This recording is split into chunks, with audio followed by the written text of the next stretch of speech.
The 20th Maine, a volunteer regiment in the Civil War, by John J. Pullen. To my parents. Chapter 1. How do you do, Colonel? When, in August of 1862, Colonel Adalbert Ames went to Portland, Maine, to take command of a new volunteer infantry regiment, he was a little more than 14 months out of West Point and a year out of the first Battle of Bull Run, where he had received a painful wound.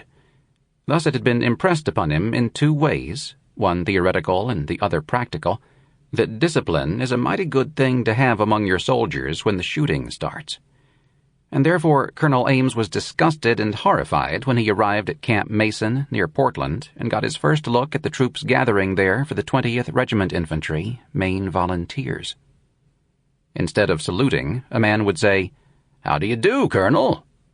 often as not leaning against a wall or tree with legs crossed, for a Maine man will not ordinarily waste energy holding himself erect if there is an inanimate object handy to do that for him.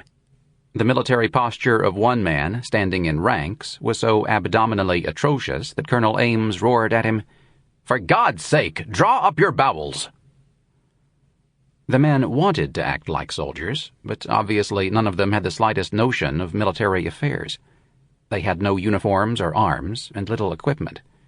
Yet they had organized a guard and were trying to hold formations.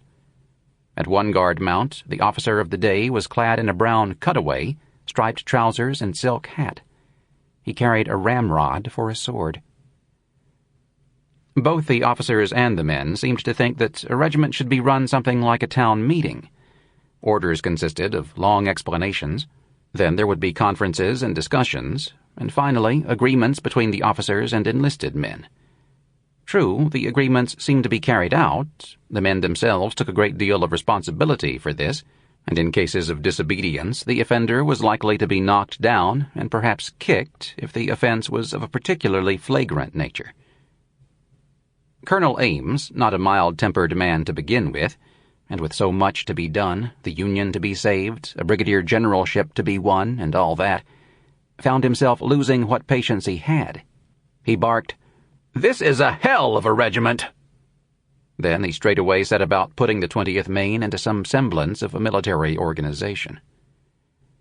After a little preliminary drilling, the colonel attempted to hold a parade so that he could get the 20th Maine lined up and see what he had for soldiers. This was interrupted noisily. In their martial ardor, the men had organized a fife and drum corps in which the fifers and drummers all seemed to fife and drum independently, but with great power.